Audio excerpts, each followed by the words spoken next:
Bom dia! Agora falaremos sobre os órgãos reprodutivos das plantas. Os órgãos reprodutivos são aqueles que estão envolvidos na reprodução das plantas. E aí seguem, as seguintes estruturas. As flores, que vão ser aquelas que vão proteger todas as estruturas que produzem os gametas masculinos e femininos, e os frutos, que irão proteger as sementes, desde a sua formação e auxiliar a dispersão das mesmas, tá? Das sementes. Então, vamos falar das flores. As flores é uma estrutura assim, bem complexa e ela possui várias outras estruturas. Então, vamos conhecer quais são essas estruturas. Eu tenho duas imagens, mostrando as mesmas estruturas, tá? Porém, de uma forma diferente. Vou começar por essa aqui. Então, primeiramente, aqui é um hibisco, uma flor de hibisco.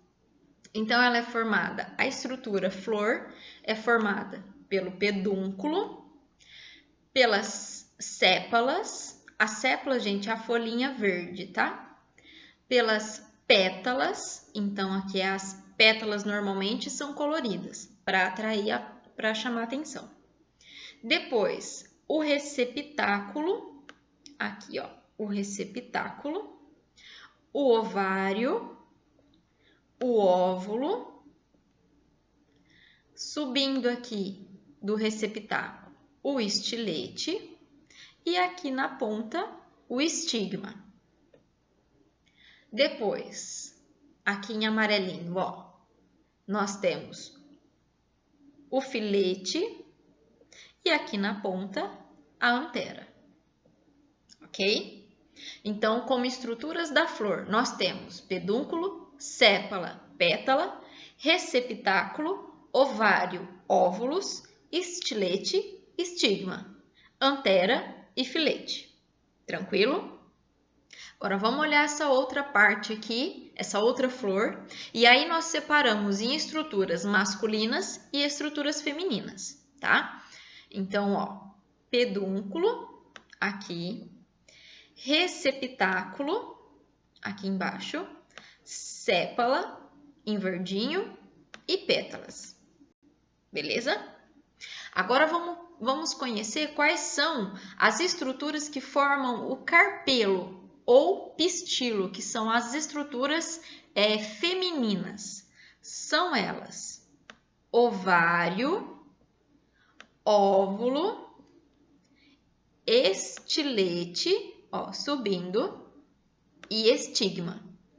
Então, a parte reprodutora feminina, que nós chamamos de carpelo ou pistilo, compreende as estruturas ovário, óvulo, estilete, estigma.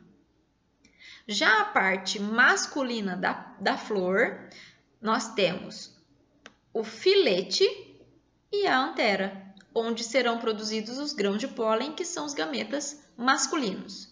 Então, a parte reprodutora masculina ou estame é formado por filete, antera e grãos de pólen. O ciclo reprodutivo, gente, das angiospermas, eu não havia comentado antes, eu deixei para mostrar agora para vocês, utilizando as estruturas da flor. Ele é muito parecido com o ciclo reprodutivo das gimnospermas, tá? A diferença aqui é que agora nós temos uma flor com partes masculinas e femininas, ok? A parte feminina e a parte masculina, cada espécie ela vai ser de um jeito. Então, por exemplo, tem espécies que existem flores só com órgãos reprodutivos femininos e outras flores só com estruturas reprodutivas masculinas. E tem algumas espécies de plantas que possuem a parte masculina e a feminina na mesma flor, tá certo? Tanto de um jeito quanto do outro, para que ocorra a reprodução, é necessário que os grãos de pólen que são produzidos na antera, na parte masculina, cheguem até o estigma da parte feminina. Normalmente, o transporte, né, desse grão de pólen, aqui no caso das angiospermas, ele vai ser feito ou por um inseto, ou por um pássaro, ou por algum mamífero, tá? Isso nas angiospermas. Então, o processo de polinização ele já é um pouquinho mais sofisticado aqui também. E aí, quando acontece, né, o encontro do grão de pólen com o estigma, né, a abertura da parte reprodutiva feminina, acontece então o desenvolvimento do tubo polínico. Esse tubo polínico, lembra, é como se fosse um escorregador para o grão de pólen descer por ele, chegar até o óvulo, o ovário da flor e encontrar o óvulo. Quando o grão de pólen encontra o óvulo, acontece a fecundação e aí surge o embrião. Esse embriãozinho ele vai se desenvolver e ele vai crescer dentro da semente. E essa sementinha, por sua vez, ela vai se desenvolver dentro de um fruto. Esse fruto ele vai ser comido ou ele vai ser levado, né, pela água, ou pelo vento ou por algum animal até um local onde essas sementes vão ser dispersas, vão encontrar um local com condições favoráveis, vai acontecer o processo de germinação e vai virar uma nova plantinha, vai crescer, se desenvolver e começar o processo reprodutivo todo novamente. Sobre o fruto, quais são as funções que o fruto desempenha? Primeiro, ele protege as sementes, né, desde a sua formação até o seu amadurecimento. E ele também auxilia na sua dispersão. Como assim? O fruto, gente, ele garante que as sementes elas vão ser levadas para outros locais, né, que tenham condições favoráveis para acontecer o processo de germinação. Então, assim, para que todas as espécies, né, para que todas as espécies consigam se espalhar por todos os ambientes, tá? E aí, dependendo da espécie da planta, como eu já comentei, essa dispersão ela vai acontecer de várias formas. Então, elas podem acontecer pela dispersão, né, dos frutos, através do vento, através da água ou por alguns animais. No caso, gente, desses animais, muitos animais se alimentam também de frutos. Então, eles comem o fruto, eles engolem a semente passa pelo trato digestivo e vai ser eliminada junto com as fezes.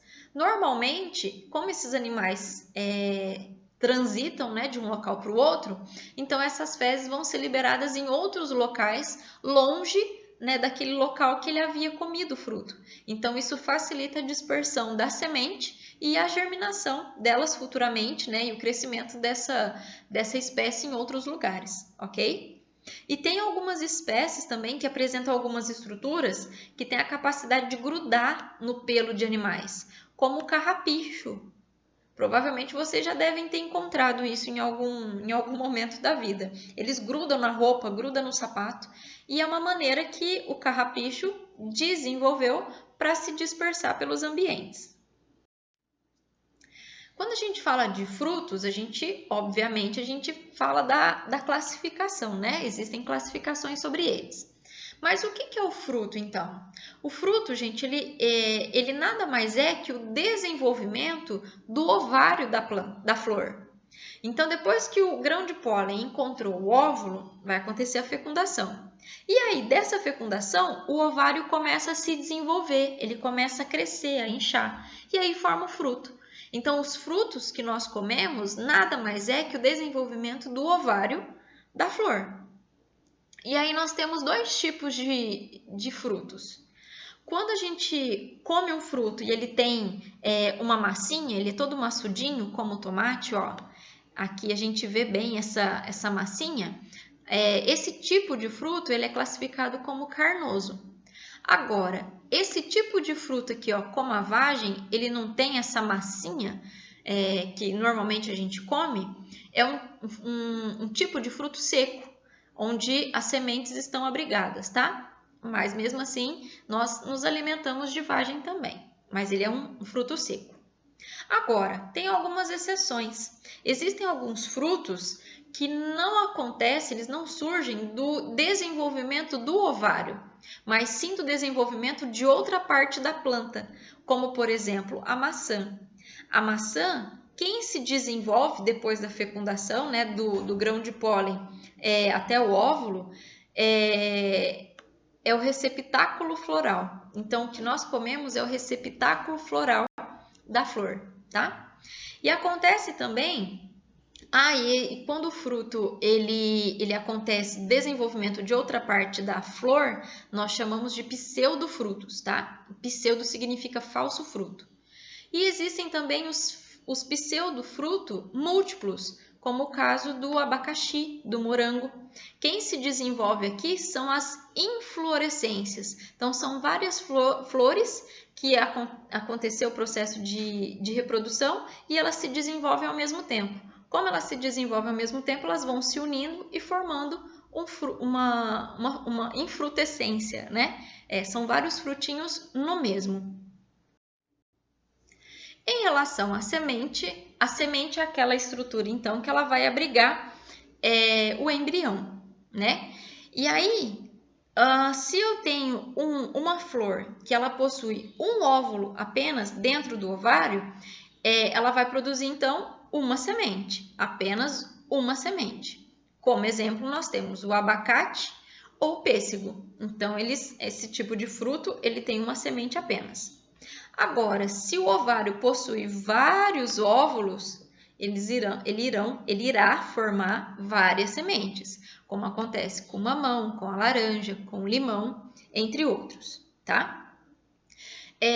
Dentro da semente, no interior da semente, vai estar o embrião. E esses embriões, eles ficam protegidos por uma substância nutritiva, que normalmente é o amido, que vai fornecer para esse embrião o alimento, até que ele germine, né, e vire uma nova planta. Então, aqui nós temos um feijão mostrando o embrião, a plantinha dentro do feijão. E aqui nós temos um grão de milho mostrando o embriãozinho. Percebam que o feijão, se a gente cortá-lo ao meio, nós teremos duas partes iguais. E aqui, gente, esse maçudinho do feijão, né, que é o que nós comemos, é a parte de reserva nutritiva que vai servir de alimento para o embrião. Essa reserva nutritiva, né, essa parte tem um nome, é chamado de cotilédone, tá? E aqui no caso do milho, nós temos toda essa parte que é o cotilédone. Então, voltando ao feijão. O feijão, se eu separar ao meio, eu vou ter duas partes iguais. Então, a semente de feijão terá 2 cotilédones. Como existe 2 cotilédones, nós classificamos essas plantas de eudicotiledôneas, porque possuem 2 cotilédones. Agora, no caso da semente de milho, não tem como a gente cortar a sementinha ao meio e ter duas partes totalmente iguais, como acontece no feijão. Então, nós temos um cotilédone apenas. Então, no caso, nós classificamos, né, as angiospermas, que possuem um cotilédone apenas, de monocotiledôneas. Então, o grupo das angiospermas, em relação às sementes, nós podemos classificar em 2 grupos. Aquelas que possuem 2 cotilédones, que são as eudicotiledôneas, e aquelas que possuem um cotilédone, que são as monocotiledôneas. E aqui nós temos o processo de germinação da semente. Então, quando a sementinha cai num substrato, cai num solo, e ela encontra, né, condições ambientais favoráveis, como temperatura ideal, umidade ideal, quantidade de oxigênio ideal, ela germina, ela começa a se desenvolver, ok? Como mostra aqui na imagem. Então, primeiro surgem as raízes, começa a fixar a sementinha, a plantinha no solo, forma-se o caule, as folhinhas se desenvolvem e aí a planta então começa a se desenvolver. Um detalhe, se a semente não encontrar condições ideais, então não tiver uma temperatura ideal, não tiver uma quantidade de umidade ideal, né? Isso varia de uma espécie para outra, a semente as sementes entram num estágio chamado de dormência e aí não germinam. É como se o embrião ficasse dormindo ali dentro da sementinha e não vai germinar, tá? Ele só vai começar o processo de germinação se as condições ambientais estiverem favoráveis, ok? Por hoje é isso, muito obrigada!